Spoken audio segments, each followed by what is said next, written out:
আসসালামু আলাইকুম। শুভ সকাল প্রিয় বন্ধুরা। আজকের তাজা খবরগুলো আমি আপনাদেরকে বলবো। আজ আপনাদের হচ্ছে 30শে জুন 2024 সাল। আমরা প্রথমে যাচ্ছি প্রথম আলো পত্রিকাতে। সেখানে লেখা আছে, উৎপল শুভর লেখা, ফিরে আসার বিরাট গল্পে আবার চ্যাম্পিয়ন ভারত। বাহ! এরপর একটি অ্যাডস আসছে, অ্যাডসের পর আমরা আবার চলে যাচ্ছি যুগান্তরে।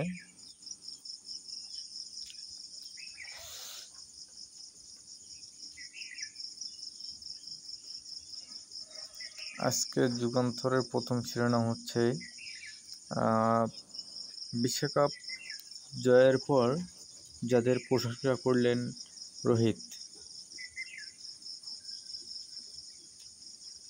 অজ্ঞাত উৎস থেকে $300 মিলিয়ন পেতে চুক্তিগত 39 কোটি টাকা ঋণ পায়নি বিএসসি। বাহ! এরপর আমরা চলে যাব ইত্তেফাকে। ইত্তেফাকের আজকে হেডলাইন হচ্ছে, সঞ্চয়পত্র বিক্রি কমছেই। সরকারের সঞ্চয়পত্র বিক্রি ধারাবাহিকভাবে কমছেই।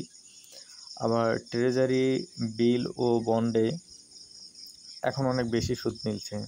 ফলে সঞ্চয়পত্রে সরকারের ঋণ না বেড়ে উল্টো কমছে।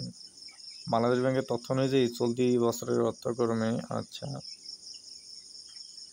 আমরা চলে যাচ্ছি আমাদের সময়।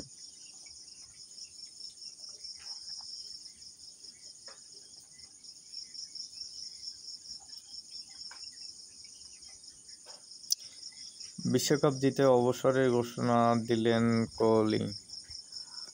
আজকে সব পত্রিকায়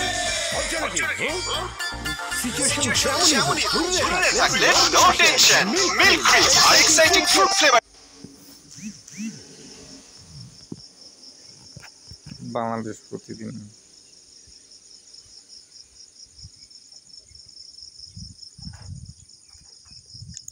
দুর্নীতিকাণ্ডের তোলপাড়। মথুরের 1000 কোটি টাকা ক্ষেত খাইল 15 টাকার ছাগলে।